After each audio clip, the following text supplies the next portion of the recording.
Good afternoon and welcome to Inside Salem. I'm your host, Mike Allen. On this show, we go behind the scenes of the headlines and analyze the topics of the day. And for that reason, we assembled a panel to help us with that. And we have Teasie Riley-Goggin, political analyst, Domingo Dominguez, former counselor at large. Thank you, Mike.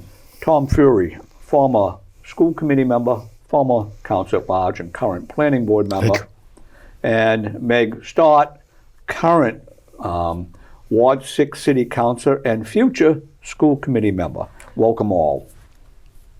Some of the topics we'll be talking about is the elementary school reconfiguration and also the Salem High School project coming under budget, as the way the headline reads. We're going to talk about Save the Glover. Governor Healy has new high school grad requirements that is controversial, and a thing that probably most everyone is interested in is the median single-family tax bill is going up $338 for the upcoming fiscal year. Actually, we're in the current fiscal year. Those are the topics we're going to be talking about. But let's start off with today's headline, and this show was taped at SATV headquarters on Wednesday, December 17th, and today's headline in the Salem News. The school committee on Monday voted to merge Carleton with Saltonstall and close the Carleton school building. There are still lots of details to work about it because they talk about possibly using that as a early childhood thing, which would sort of, to me, seem like you sort of miss out the savings that you're talking about having for doing the building. Meg, it's probably a topic that you could probably speak to. I'm sure during the campaign trail that came up quite a few times. Mm-hmm. So a lot of the buildings in general are a popular topic here in Salem, right? Because our energy costs of just running buildings is very high. I think that comes up a lot with the high school project discussion, that running that high school is a huge portion of just the energy bills in total for the city. So similarly, not all of our schools are at capacity, which is why they were looking at possibly merging schools together, where if there are essentially empty seats in various schools, how can we use our buildings more efficiently, especially with the upcoming budget and deficiencies that we have in covering costs there. When buildings are a large cost, you would want to look at that efficiently and make sure that you're using them as you properly can. So there were a lot of different alternatives that were presented and talked about over time. So consultants were brought in the fall or late summer, early fall to look at the different options and the different variables that could happen and the different cost savings that would come with those in different scenarios. And then those were presented to the school committee in the fall. They had many discussions and public meetings about them, and there was that final vote on Monday, where ultimately they decided to merge Carleton and Saltonstall. So the vote was 4-3, which is a close vote, obviously. And was that having to do with people wanting a different reconfiguration or not a reconfiguration at all? So ultimately the two topics or two scenarios that were on the table, which no reconfiguration or no moving would be a scenario, but that didn't trickle up to the top two. So the top two scenarios that were on discussion at the school committee were Carleton and Saltonstall merging at the Carleton building, and then the Saltonstall, and then the alternative scenario was still the Carleton and school communities merging, but merging at the Bentley building, and then the Bentley school moving to the Saltonstall building. So a lot of moving parts. That was the other alternative that was discussed and voted on. You know, I'm listening to you talking back and forth here, and it reminds me of dealing with moving a product around. And children are not products. I mean, when they decide some of these things, do they take that into consideration? 100%, yeah, and that was what a lot of the public comment and feedback was. As someone that had a student in the second grade in February of 2020, when essentially school shut down and went remote, and there was a lot of disruption in the education, like I felt that really, like, you don't want to disrupt an environment that a student is in unless if you really have to, unless if it makes sense. So a lot of the conversation was, how does any change or merger relate back to the strategic plan for the schools? You know, the larger picture, not just a budget savings tactic, because yes, they are doing this because of budget savings, but it is there needs to be a larger plan and larger discussion because it is very disruptive to move a community. Okay. Do all the children at the Carlton at the present time, do any of them belong there and walk there, or are they all bused? I'm sure it's a mix. I don't think they're all bused. I know that all schools have mixes because of school choice. Right. But what I'm saying is that you've got to take in consideration the fact that busing is expensive. Mm-hmm. And Salem, that used to have their own buses, no longer has their own buses. Mm-hmm. I mean, all of this is cost. Yes, and the bus was also, as always, during budget season and in general, bus and cost of bus is always a big topic. So where are the kids that are entering elementary schools? Where do they actually live? That was also a huge topic of conversation and part of the fact-finding mission. There was about a 200-page document of just facts that were found by the consultants that bubbled up to these scenarios that they proposed. And that's why they proposed more than one scenario, because there are different levers on the items, like the cost of busing might go up with this scenario, but building costs might be less with this scenario. So that's why there were kind of multiple opportunities presented. But busing is definitely one. But one of the facts, and I won't speak, to the actual data because I don't know it off the top of my head, but where are the children that are entering elementary schools? They're primarily in South Salem, so not where the Carlton School is located. And I definitely remember primarily South Salem and the Witchcraft area were where the children are located. So that's not. But the other thing too is, does that mean that school that had a full-time principal will no longer need a principal, and because they're merging with the Salts, so they would save a salary there, unless they decide to have early childhood and appoint a new principal there. Well, these are all the pieces that are going to now that a decision and a plan has been voted on, these are definitely all the pieces that are going to need to be worked out. But part of the cost savings is part of but I'm saying all of that these are should have been dual looked program. up before they made the merger. Well, you Did can't. they give these out? They haven't made the merger yet. They need to figure out the plan next, which they did say they'll be announcing what that plan is next week. But they can't announce the details of a plan until they know what route they're going to go down first. They would need the framework. But yeah, all valid questions that everyone has, and they'll be working on. Yeah. They should know the cost factor before they put anything whatsoever. In other words, if they think it's going to win the merger, then you talk about the merger, but you have your plan in place. They do have rough draft scenarios of what would happen there, but they were not, out with every single scenario of every single who is where what until they had the framework in place. And and this is scheduled to go into effect September next school year. Okay. Yes. Yeah. Domingo, you taught in the Salem school system. Yes, I did. I was taking a look on those information, and I hear the comments that the superintendent made based on the fact that there is a lot of emptiness on some of the elementary school, and Salem being one of the cities that had many elementary school buildings, for the purpose of reduce some of the costs. I think that's why he recommended to be that way. And I'm not really too involved in the school committee, but I hear that it was very tight because both sides have some good comments on both areas that need to be considered. I think that the fact that they are involved in that and they see what would be the best for Salem, I think that was the decision they made, and they voted yes. Let's hope that everything go well, because at the end, like Teasie say, we are dealing with children, which is the future of any community, and we need to be very careful. But the other thing too is, the Salem school system are all systems.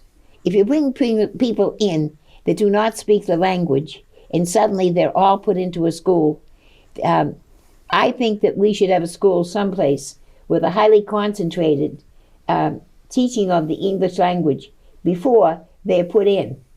Even if it takes an extra 6 months or a year in the school system, because it is a disruption to your classroom.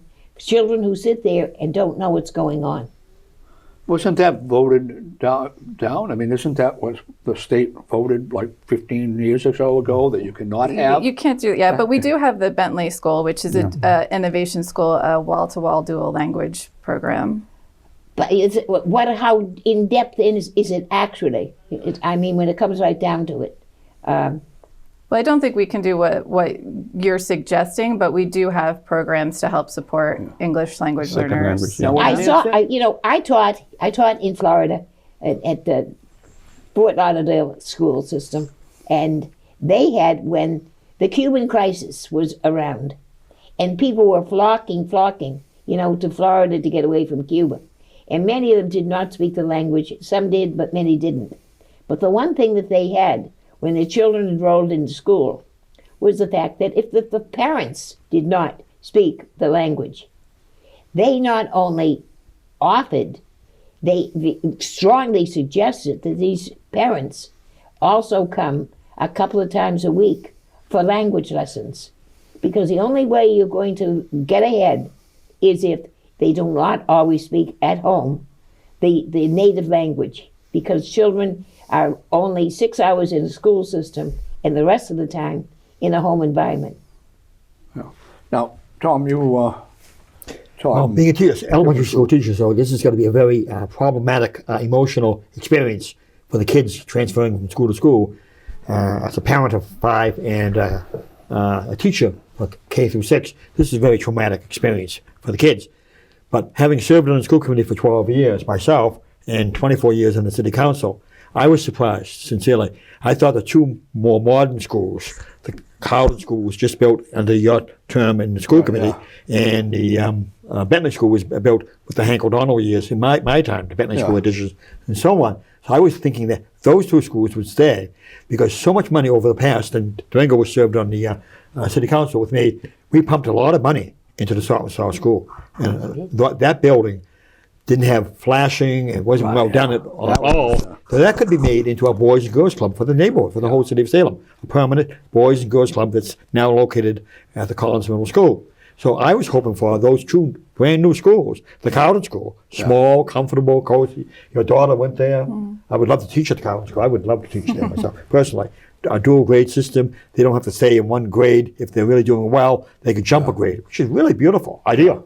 No, I would never get that situation myself personally, but then nice to have that opportunity there. So I'm surprised. But God bless Mary Manning, God bless her, a real devoted member of the school committee, educator herself. She was the tie vote. She broke that tie. She was the fourth vote. And I think the school committee worked very hard, did their homework, study after study, meeting after meeting with parents and staff and teachers. They did their homework. This is not done overnight. This was not a front-page headline in the Salem News. Right, of course. It was done over a period of time. Dr. Zweig, I commend him, and I think Jim Fleming liked him over the years too. Dr. Zweig, appointed for a couple more years, a brilliant leader and a good school committee. And on a 4-3 vote, that was very emotional. I would have been very emotional, very difficult decision, merging schools. But I would have eliminated Salt School because we pumped so much money into that. We still may have to pump more money into that school because it was never done well. Well, and there was, I mean, it was one of those things that back when I was on the school committee, the state audited the cost of Salt and Stott, which was done when I was not on the school committee. And they determined they like disallowed like $6 million in cost because of paperwork, which was probably discarded when Salem City Hall Annex moved from 1 Salem Green to 120 Washington. That's right. And so the state disallowed like $6 million worth of, between $4 and $6 million, I don't remember the number, of which the city of Salem had to pick it up, and that affected the city budget, and that part was sort of precipitated the crisis that we had. Movement contracts and stuff like that. Back in 2004. And as well as the fact that there was, the building was, needed major repairs. Big time. Because Big time. the contractor, which we were required by law to hire to build Witchcraft Heights. Did something that had we caught earlier, but the statute of limitations run out, we would have taken him to criminal court because there was no flashing. It's not like that's something that could have been overlooked. You know, maybe a corner here or a corner there, but there was like no flashing on like one whole side of the building. And because of it, the building got moldy and you know, water ran down, and because you don't see water, you know, what's inside the wall and inside the ceiling until it's way too late. And I know that was a bone of contention on the school committee that we had to hire them to do witchcraft. But at that point in time, there was a little more teeth in the contracting process, so that we could, you know, hold money back until we would and write it off, you know, until we were satisfied with different things. And even in that, there was a long weekend, like a February weekend, or maybe a February school vacation, where we had a pipe burst in Witchcraft, and it flooded the building.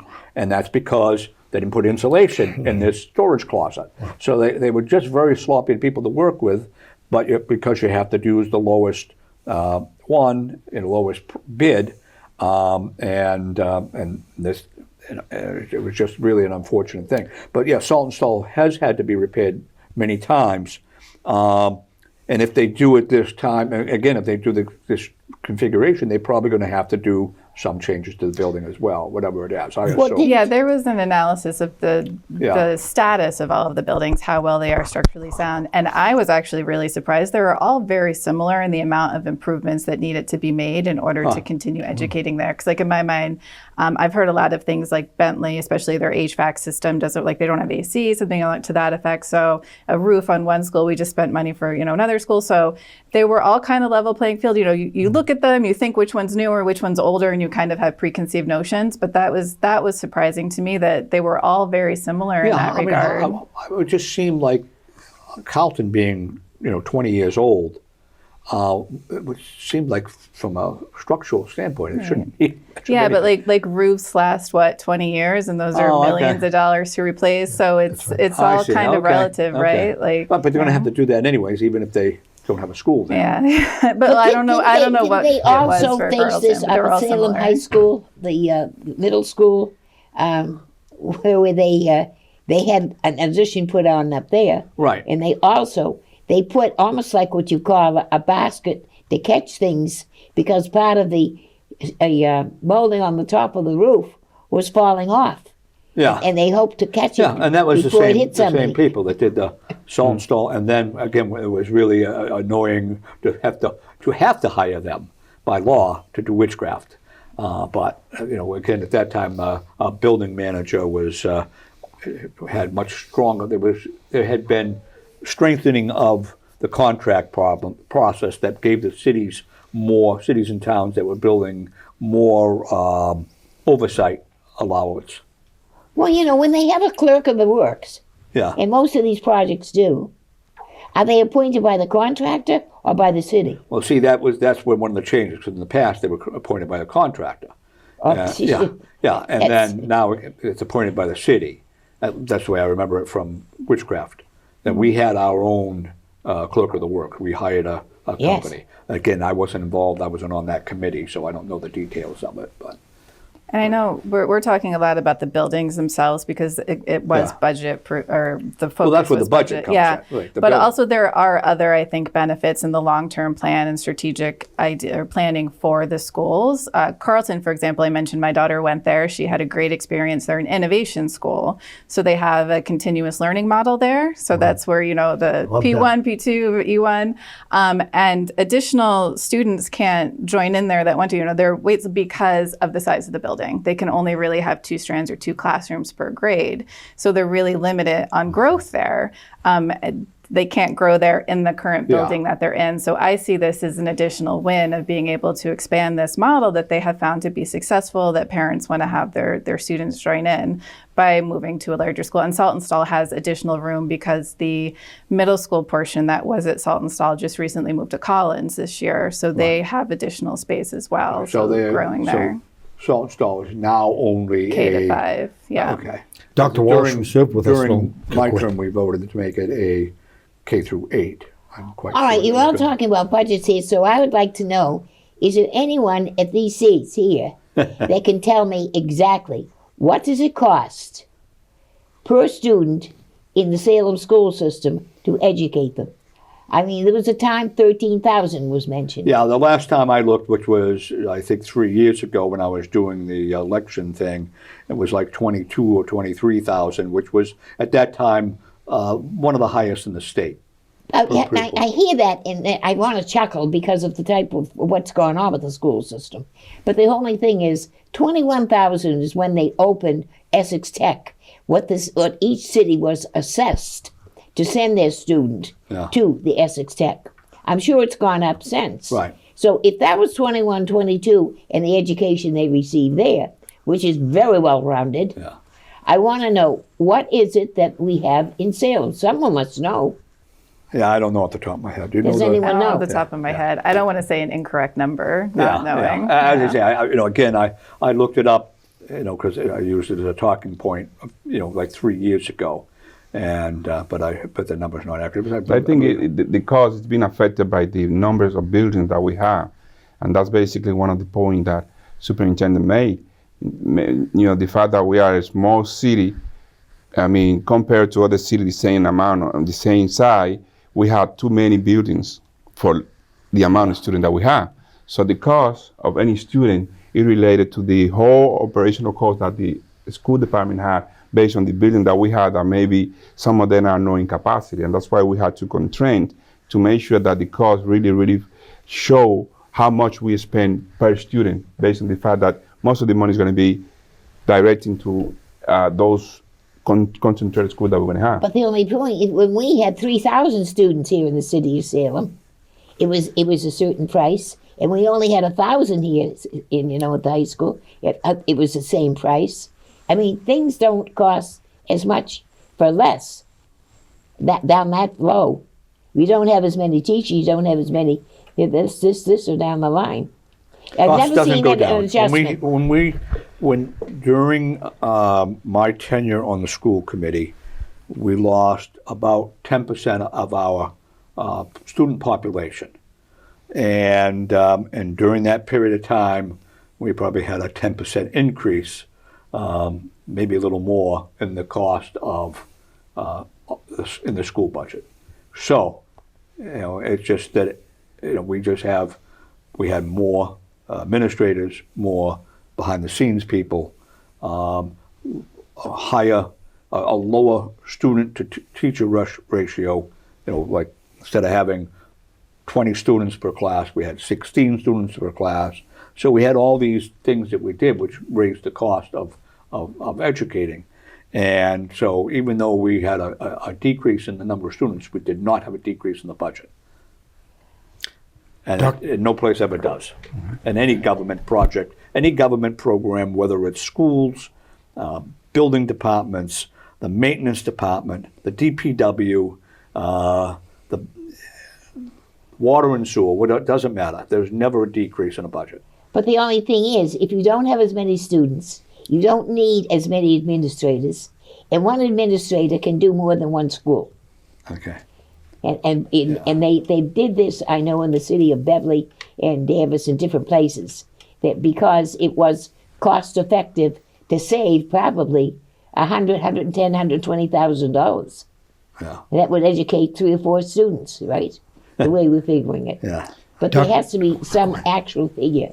I mean, it's the same as a fire department says what it costs per call when they're called to leave the station. Yeah. And what they do is just take the number of alarms that they have and the number of times they've answered. Yeah. But it doesn't mean that each one of them actually costs that amount. That's true. Per se.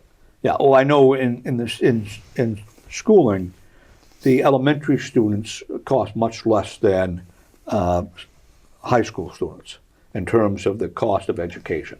I don't particularly know why. I just know that was something I read. It had to do with charter schools. That's why in many places a charter school opens up as an elementary school, because it's they get the average of all the students from the city, where the elementary school is actually costs less. Because they're teaching all the subjects in one grade level. Could be, yeah. That's Again, right. I don't know the details of why, but I just know that was something that was brought to my attention. But okay, Dr. Brendan Walsh was served on this panel here yeah, for as well years. as on the school committee. Brilliant with me, man, yeah. on the school committee, brilliant Dr. Brendan Walsh. His brother was Charlie Walsh, was the principal of the Carlton School. Mm-hmm. And he was a strong advocate of the Carlton School program. And he was even in favor of the Carlton School closing Right. to have more kids go to the Salt School. So he was a real advocate, real apostle for the program Continuous- at the Carlton School. continuous God bless learning. Brendan for always speaking up, Yeah. speaking truth to power. We miss him here on this panel. He's a great, great man. He was Okay. the best of education, best of Salem. Yes. Okay, let's stay with schools and move to Salem High School. $454.4 million is the proposed building cost of replacing the school, and they came in under budget. And my first reaction was, wait a second, you can't have under budget on a proposal. You're under budget is when the project is done. So I don't know why that was such an optimistic statement on their part, under budget. But anyways, that's what the price is, and they're going to expand the school to the extent they're adding in some of the middle school students. No, so that was in discussion. That was voted down. That was voted down, though.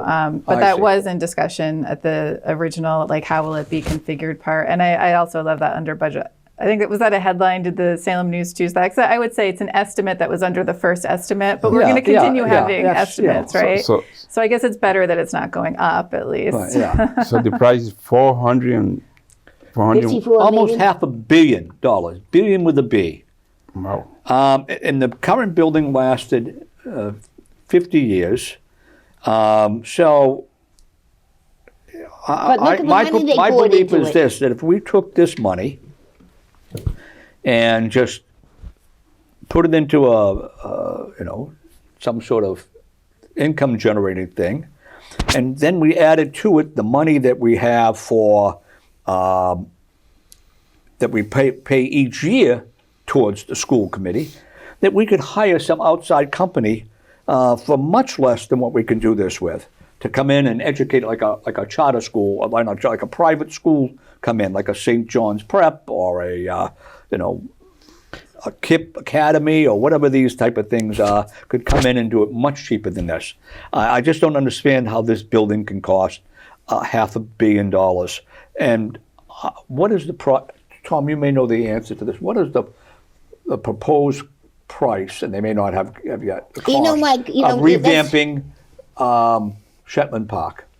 Did they have a number? That's a multi-billion-dollar corporation. It's doing that with Yeah. private funds. They're going Right. to build a 14-story hotel, Right, but in other words, 1,400 they must. apartments. In other words, do they say we're going to spend $500 million? Yes, close to that. I think Yeah. they'll be close So to in that. other words, that's what I thought it was in agree. that neighborhood. So Good analogy. so this school, this high school, is going to cost the same amount as this major project this private company is doing. I just don't understand.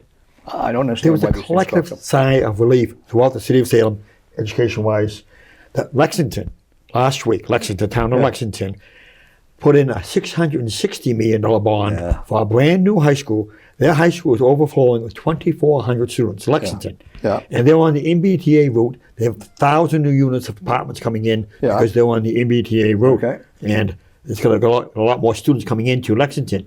So that is a sign of hope for this city of Salem, that if Lexington can do it, maybe Salem can do it with a collective a community of meetings and. But that's well more. Expression. What is it? Almost 3 times the number of students, though, that we have. But it's not. It's like rebuilding your house on your lot. Yeah. It'd be much more expensive than what you paid for. Well, of course. In your house. Yeah. In my house. Yeah. So it's much more expensive building a high school for the 21st century. Yeah. And you're going to include the Solano Automotive Body. You're going to include the Dino at Salem State University. You're going to include a baseball field, a brand new baseball field on the campus, a brand new softball field to be equal with the boys' baseball team. Okay. And the Ballard School will remain the Ballard School on campus. So it's going to be a well-used facility, Okay. 24/7. It's a community center all year round. Yeah, but auditorium. don't we say, and it's preached all the time, and Mayor Driscoll, when she was here, said we're not in the real estate business. When we talked about, why did we not, on your store that you sold, and the city of Salem did not pick it up and buy it for their annex. Because it was so picked much, up by private people. and that's because it's cheaper for them to rent it than it is to build it. This is what I'm saying. Why do we build our schools? That's real estate. Yeah. And we continue to pay how much money in taxes because they're not looking into the taxpayers. They're saying whatever we throw at them, they're going to have to pay. And we're going to do a tax override. The price to fix the currently building that we have right now is very, very big. So I think compared to repairing to have one brand new, I think it's going to be similar to renovation costs are about $350 million versus the $450, and the renovation costs aren't necessarily reimbursed by the MSBCA, which we can get somewhere between 40 to 50% reimbursement of that final cost. But you look at the school, 50 years old, and they say rip it down. If it wants to stay up to code for adequate heating, I don't know if you saw it in there in the winter, but some rooms are ice cold, some rooms are boiling, and that's not an environment because they that did you it with want to be electric teaching heat. or Because they thought electric energy was I think the point that we need to be very aware is that the city needs to be more careful when we hire developers to control any of the building that had to do with the city, because this is tax money. That's money that we're putting in, and so we need to be very careful, because I hear that the currently building is not really that old, and we're facing a lot of issues right now that we need to make a big decision to destroy that and make a brand new one. So moving forward, we need to be very careful when we. I mean, remember Collins Middle School, which used to be the high school when I went there, is over 120 years old or whatever. It's a solid building. It just doesn't make sense to me that how they throw away these things now. I know that in parking garages, this was an issue that was on this show a few years ago. Parking garage at the MBTA station was like $38 million. At the same time, they built a parking garage at Salem State University, same number of cars, more or less, for half the price, $18 million. When we built the South Harbor garage, it cost us $12,000 per parking space. And at the same time, Cummings Center built a parking garage on their facility. It cost $5,000 per parking space. I mean, the prevailing wage laws and things like that, and I understand certain things. But it just, at some point in time, someone has to say, what's good for the taxpayer? And it just seems like we don't say that now. That's what the planning board and the city council did in a combined meeting, and they finally made a vote. There's way too much hot tub in the city of Salem for building developments like on North Street and the Bertinis. Way too much hot tub, way too many parking spots in reality. So the city council, in their wisdom, with the planning department with backup, they said we can downsize with new development coming into Salem. Instead of having a hot top city, concrete jungle, hot top jungle, we need more green space. Okay. Removing parking minimums. And Salem has a lot of building challenges as well compared to the Cummings Center, like wetlands or landfill or contaminated soil that you have to deal with. So there's a lot of challenges there. I know with the high school, there's a lot of ledge in the area. So even though it's, a very large site that the high school is on, what is actually buildable areas is pretty constricted. Okay. But we need to be fiscally responsible for sure. And right now they're saying that don't worry about parking spaces. In other words, all you have to do is declare it that, the same as when they moved the business district from downtown and crossed over Harbor Street area. I mean, parking facilities are not really needed.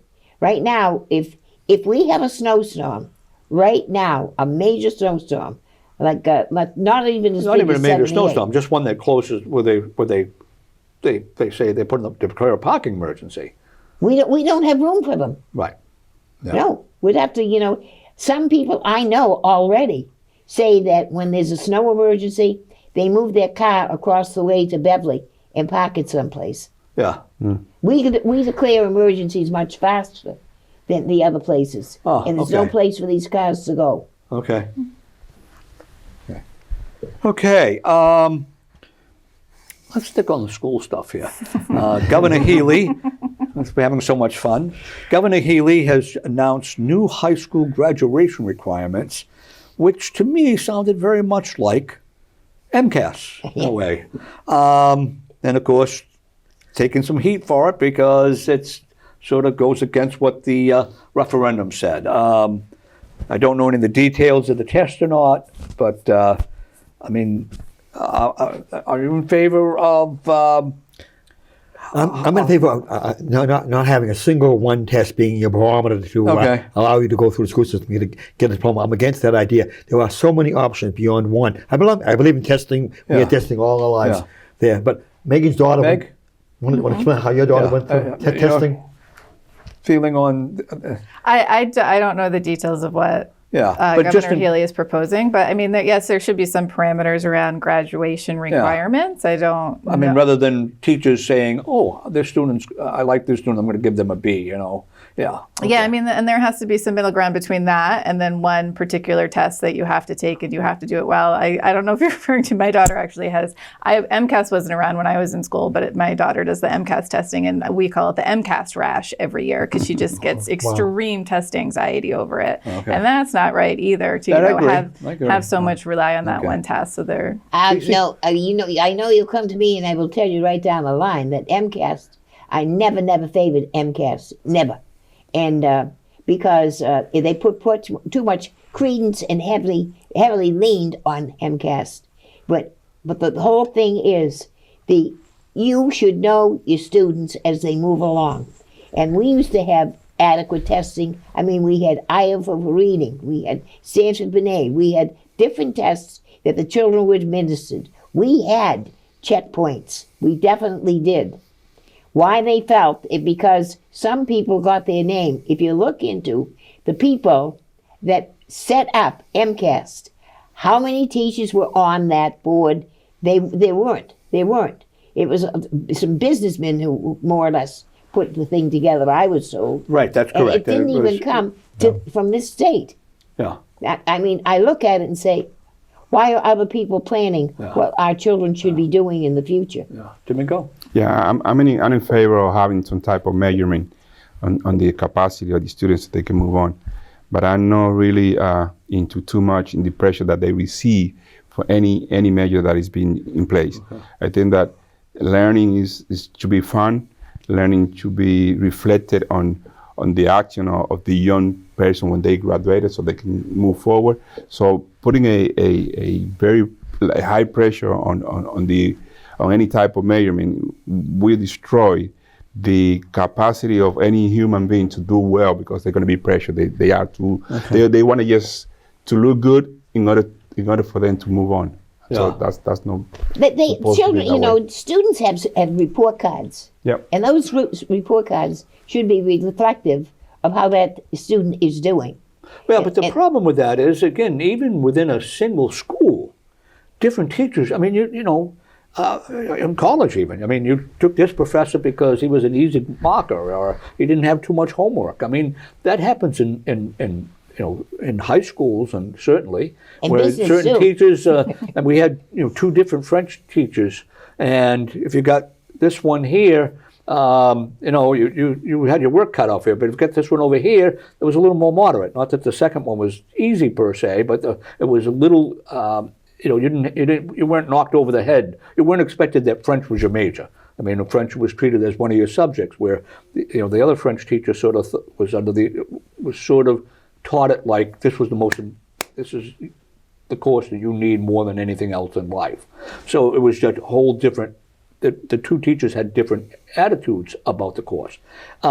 So people tried to take this other teacher if they could get it for that reason. So it's just if you can't even compare within a single school system, I mean, how do you compare? How they're graded, how someone who gets out of Salem High School, top of the class compared to someone from Lynn, top of the class compared to someone from Beverly, top of the class. It's just, you can't compare that way. And there should be some sort of comparison. If someone is has a certain grade out of the school system in Lynn, it should be somewhat commensurate with someone who gets the top grade out of a school system in Salem, it would seem. So you have to have something, I would think, TC. Well, the only thing is right now, they had people valedictorians from their classes that were accepted at Salem State.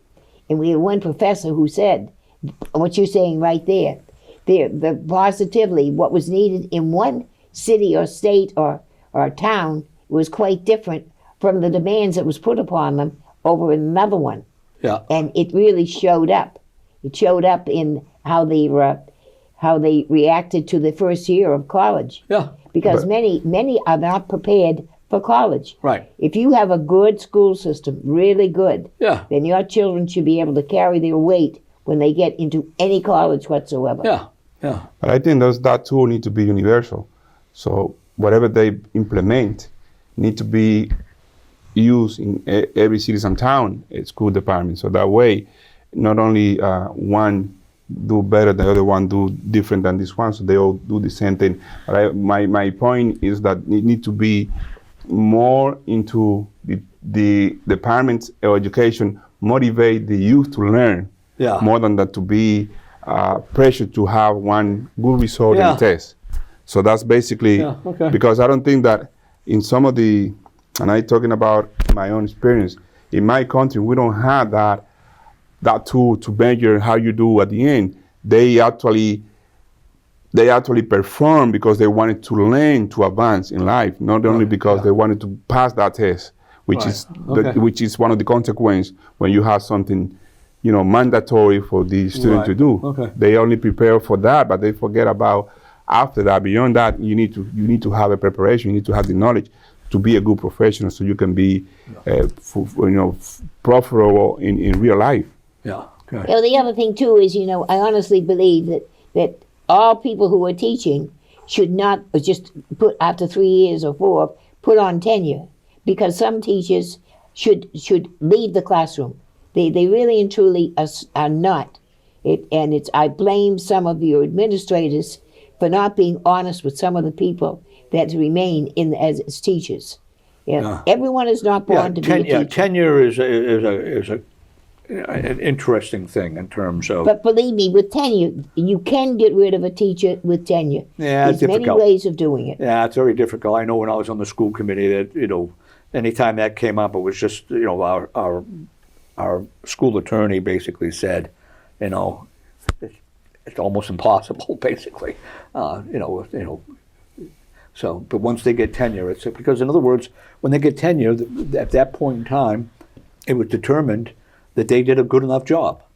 And if they did a good enough job, unless they've done something wrong, how can you turn around now and say they're not doing a good enough job?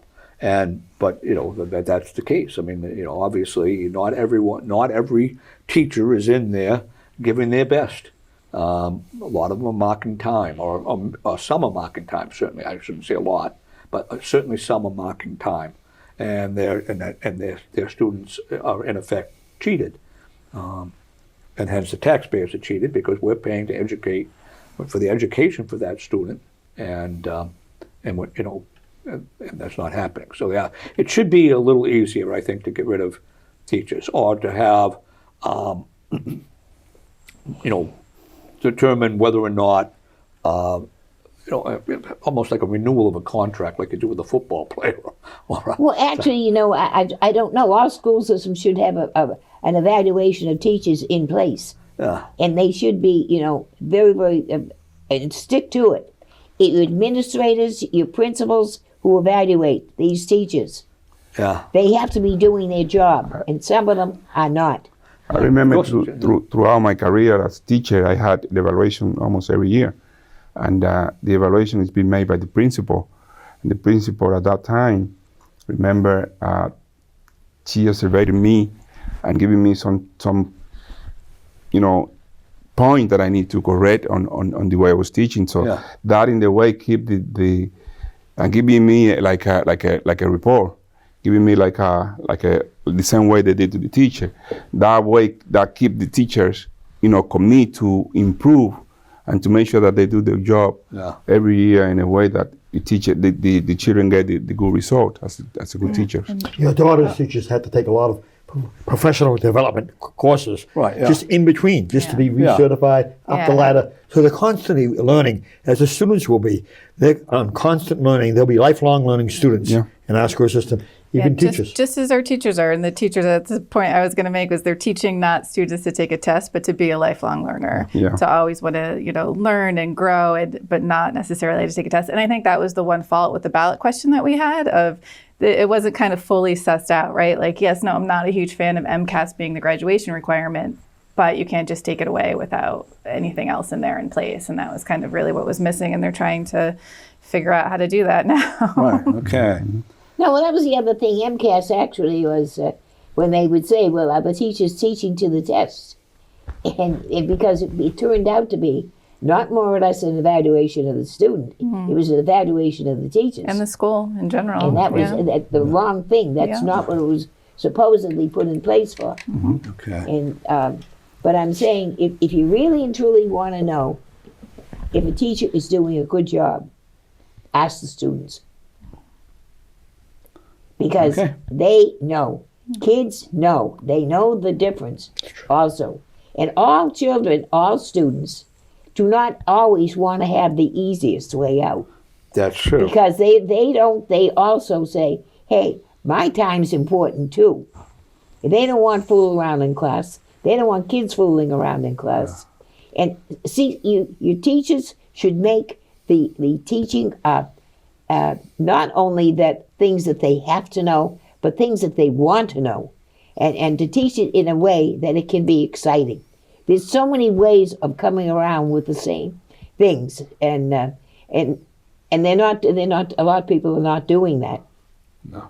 I mean, you can't just read a book. But every student has subjects they like and subjects they don't. That's right, of course. And It's the same so as here it food. is. Yeah. In certain classes, I was very interested in the subject matter. In other classes, I knew I needed to be there because I needed to have an English class or a history class or a something in a civics class, and so I was marking time.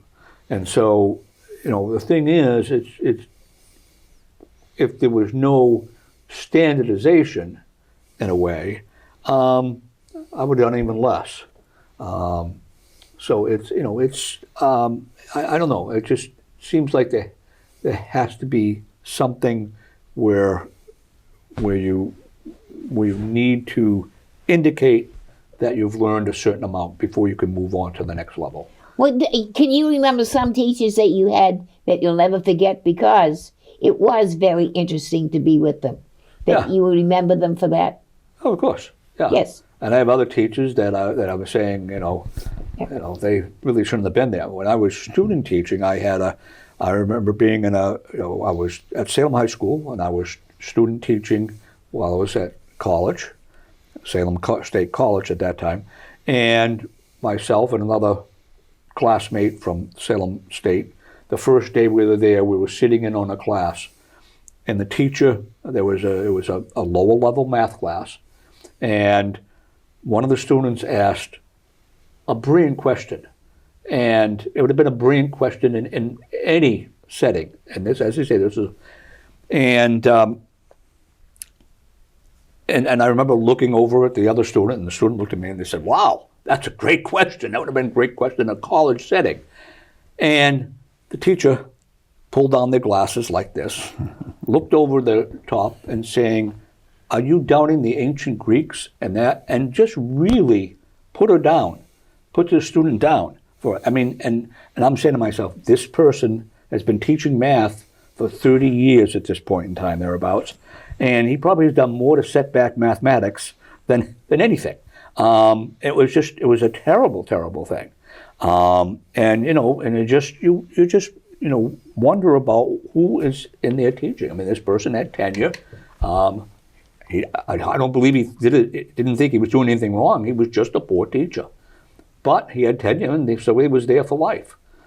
And so what you say about the renewing tenure, it really makes a lot of sense. But anyways. Okay. Hey, let me tell you, you take, let's say, a 5th or 6th grade teacher and say, next year your assignment is changing. you're going to be teaching kindergarten. Yeah. That's a big change. Yeah, but I Not think too the many can unions make get in it. there and stop stuff like that from happening, it seems like, But, okay. Okay, City of Salem tax bill on a median tax bill on a single-family house is going to go up $338 in this fiscal year. However, one of the things that came into play, and I remember back when you were on the city council back 20 years when Stan was mayor, they did a tax shift, the commercial tax shift from 165 to 175, which is the maximum amount allowed by law that you can shift. And what that means is this.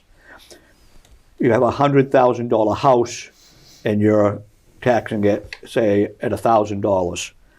And then if you have a $100,000 business, that same business would be taxed at $1,750, basically. Simplistic way of looking at it, it's not really that number. But so the shift takes some of the tax burden off the residential and shifts it onto the commercial side. Again, when Stan was mayor, he tried to have that done, and it was successfully defeated by the Chamber of Commerce, of which I was involved with at that time. And Megan went through the budget process there on December meeting setting the tax rate. Yeah. That's a very challenging commercial versus residential. And that was a tough decision on your part in the city council. Yeah, setting the tax rate. I mean, the last time, I guess, setting the tax rate for myself, and the average single-family bill is going up. And I think the stat was the average condo bill was actually going down $60 a month, and that was because condo values have not increased as much as single-family values within the city. So really, as an average, that number is kind of hard to throw out. But also looking at the averages across, the North Shore areas, it was, I think, the second to lowest increase comparatively to the other cities. So just, I think that it's very fiscally responsible to not, get anywhere near hitting the levy or the limitation amounts. And obviously, costs goes up year by year. So we there were no big inflations with the budget last year or anything of that regard. So the sad thing about here in the city of Salem is that we have very little commercial properties that we can now rely on to help carry the burden, as you say, in other places. You take a look at Peabody. You take a look at Beverly. You look at some of the commercial areas that they have. Yeah, that's why we have to really rely on new growth, right? So like the Bertini project, Lee Fort Terrace, so really the new growth, the new building, that's what's bringing in the additional tax revenue here into the city. The thing is, the Mass Municipal Association refers to a project like the Bertini project. It's costing $1.75 in revenue for every dollar collects in taxes. So, I mean, that's what the problem of those type of projects are. If you build a commercial project, whatever tax revenue you get is much better for the city than a large, and even condos are much better, because a condo is based on the value of that condo. So if you take a condo building, say like Bricks, which is located 65 Washington Street, it used to be the district court building, and that's condos. So even though they're not going up in price and everything, that building is paying a lot more in real estate taxes than if it was an apartment building. Because they're paying the individual condo taxes versus individual the one. Condo fee. Well, and we recently did a reassessment of a lot of the apartment buildings to kind of, I think, bring them up to par. But we need a mix of housing within the city. Not everybody can be a homeowner here. Again, so I'm it's just talking it's about still from net growth versus the empty lot that was not generating any revenue. Yeah. But the whole thing is that the rate doesn't go up the same way each time. At one time, the condos get hit. Or another time, it's the apartments that get hit. Yeah, I think that's because of the home values. So home values went up a lot last year, but condo values did not go up as much so the rate's exactly the same. Just the average home value did not. Well, the sad thing is that the rate that the way people are bidding on houses and neighborhoods and things like that. And if a house alongside of you, that you know that this house was sold for $300,000 before, that all of a sudden now what's going on in the market, people are bidding $500, $600, $700,000. And the city loves that because now they're going to take the property over here and have it reflective of what happened Right, here. they reassess that. That to me is very logical. Well, in other words, they can't take that house and the person's owned the house for 50 years and they bought it for $10,000. That's right. And the house next to it was the same age and the same type, and now it just sold for $500,000. They can't really tax these people. Yeah, we're going to send them a tax bill of $27 a year or whatever it is, and this the next to it is $2,700 or $27,000. But before reform, I stop and think that we didn't have people moving all the time. We have people who are in transit, it seems, constantly. Yeah, but that didn't happen before. But that's just the way it is. We no longer have, per se, neighborhood. That's true. Yep. We don't have neighborhoods condos, but not neighborhoods. Oh, I don't know. I mean, people live in condos and they're my neighbors too. Like, there are people and families in there. Why are they not a neighborhood? But I'm just saying, we don't know. People in condos, and there are different condos even in my own area. I mean, and they do not really and truly become part of the neighborhood. Well, that sounds like you might not be welcoming them into the neighborhood. I don't know. I mean, my mom lives in a condo. My brother lives in a condo. Like, why? Yeah, I don't think that's an issue. I think it's just, in general, city parks. I know that when I was growing up, I mean, it was the same group of kids through all schools. I mean, from starting off at first grade, and most of the same kids hung out in the same park. Same park. Actually, it was the schoolyard. For me, because that was closest. Right up until high school. Yeah. And at that point in time, it wasn't that these people moved away; is that we had friends with cars, because they were a couple of years older than us in high school or whatever. And so, in effect, we left the neighborhood.